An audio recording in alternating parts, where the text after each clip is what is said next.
अऊज़ु बिल्लाहि मिनश्शैतानिर्रजीम बिस्मिल्लाहिर्रहमानिर्रहीम अस्सलातु वस्सलामु अलैका या सय्यदी या रसूलल्लाह व अला आलिका व अस्हाबिका या सय्यदी या हबीबल्लाह। अस्सलामु अलैकुम व रहमतुल्लाहि व बरकातुहू। तो नाज़रीन, आज का हमारा टॉपिक है मुअज्ज़ा मिराजुन नबी सल्लल्लाहु अलैहि वसल्लम की 4 बड़ी हिकमतें।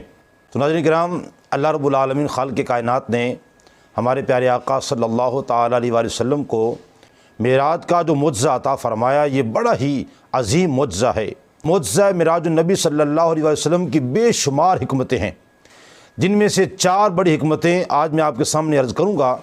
जब आप समाअत करेंगे तो यकीनन आपका सीना ठंडा हो जाएगा और आपकी रूह खुश हो जाएगी कि अल्लाह रब्बुल आलमीन खालिक़ कायनात ने हमारे प्यारे आका अलैहिस्सलातु वस्सलाम को यह अजीम मुअज्ज़ा क्यों अता फ़रमाया। तो आइए हम चलते हैं टॉपिक की तरफ। प्यारे आका अलैहिस्सलातु वस्सलाम को जो मेराज की सूरत में मुअज्ज़ा अता फ़रमाया, इसकी बेशुमार हिकमतें हैं। उनमें से 4 बड़ी हिकमतें ये हैं। नंबर 1, तमाम मुअज्ज़ात और दराजात जो तमाम अंबिया किराम अलैहिस्सलातु वस्सलाम को मिले, खालिक़ कायनात ने प्यारे आका अलैहिस्सलातु वस्सलाम को वो तमाम मुअज्ज़ात और मरातिब, यहाँ तक कि इसके अलावा भी रब्बे ज़ुल जलाल ने मरातिब और मुअज्ज़ात अता फ़रमाए। इसकी मिसालें बहुत सारी हैं और एक मिसाल उसकी ये है कि हज़रत मूसा कलीमुल्लाह अलैहिस्सलाम को ये दर्जा मिला कि वो कोई तूर पर जाकर रब से कलाम करते थे, और हज़रत ईसा अलैहिस्सलाम चौथे आसमान पर बुलाए गए, और हज़रत इदरीस अलैहिस्सलाम जन्नत में बुलाए गए। तो हुज़ूर अलैहिस्सलाम को मेराज दी गई। किसी एक ही मुअज्ज़े के अंदर रब्बे ज़ुल जलाल ने आपको तीनों शानें अता फ़रमा दी। अल्लाह ताला से कलाम भी हुआ, आसमानों की सैर भी हो गई, और जन्नत और दोज़ख का मुआयना भी हो गया। अल्लाह अकबर। ये पहली हिकमत कि एक ही मुअज्ज़े के अंदर रब ताला ने आपको बेशुमार शानें अता फ़रमा दी। और फिर बड़ा फ़र्क है कोई तूर और अर्श रसूल अलैहिस्सलाम में कि हज़रत कलीमुल्लाह अलैहिस्सलाम जाते हैं और महबूब अलैहिस्सलाम बुलाए जाते हैं। तूर और मेराज के किस्सा से होता है अय्यां, अपना जाना और है और उनका बुलाना और है। तो नाज़रीन, दूसरी हिकमत यह है कि तमाम पैगम्बरों ने अल्लाह ताला की और जन्नत व दोज़ख की गवाहियाँ दी और अपनी अपनी उम्मतों से पढ़वाया क्या, अशहदु अल्ला इलाहा इल्लल्लाह, कि अल्लाह के सिवा कोई इबादत के लायक नहीं। मगर उन हज़रात में से किसी की गवाही देखी हुई ना थी, ना जन्नत व दोज़ख का मुआयना किया हुआ था और ना ही रब्बुल आलमीन को देखा था।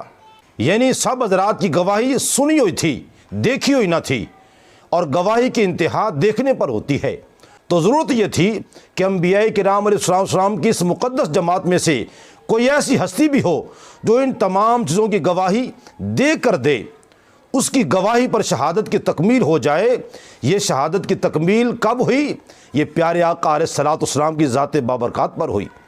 इसी की तरफ इशारा है कि इन्ना अरसलना शाहिदा, रब्बे ज़ुल जलाल ने फरमाया कि बेशक हमने आपको शाहिद बनाकर भेजा है। गवाही सब पैगम्बरों ने दी थी, मगर वो असनाद थीं, और हुज़ूर अलैहिस्सलाम की गवाही इस असनाद की इंतहा।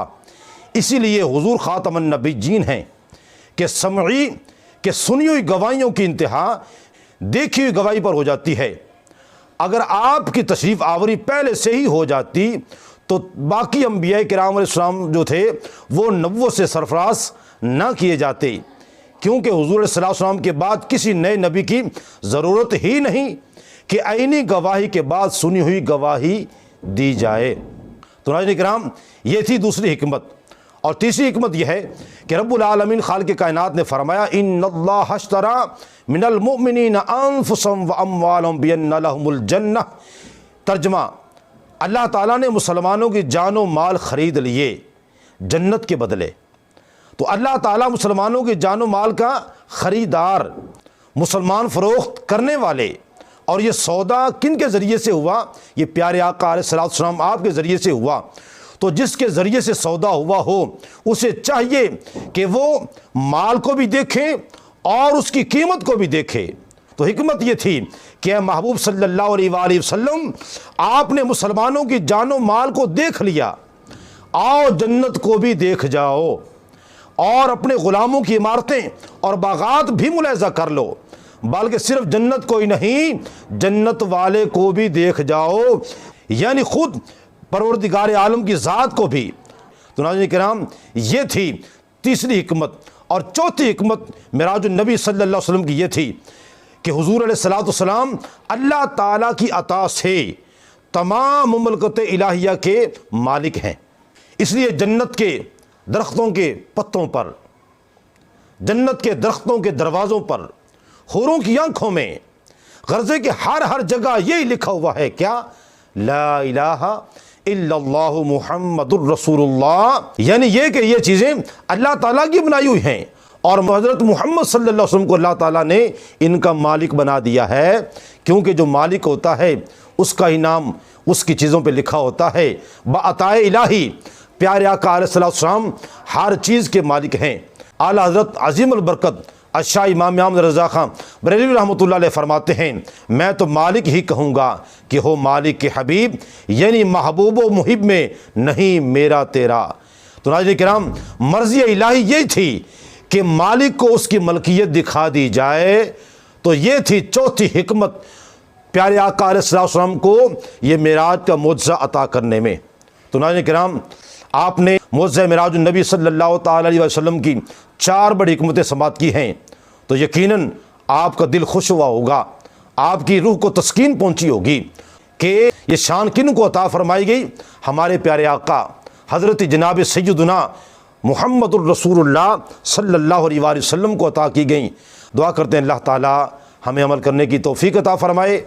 आमीन सुम्मा आमीन। व आखिर दावा अल्हम्दुलिल्लाहि रब्बिल आलमीन।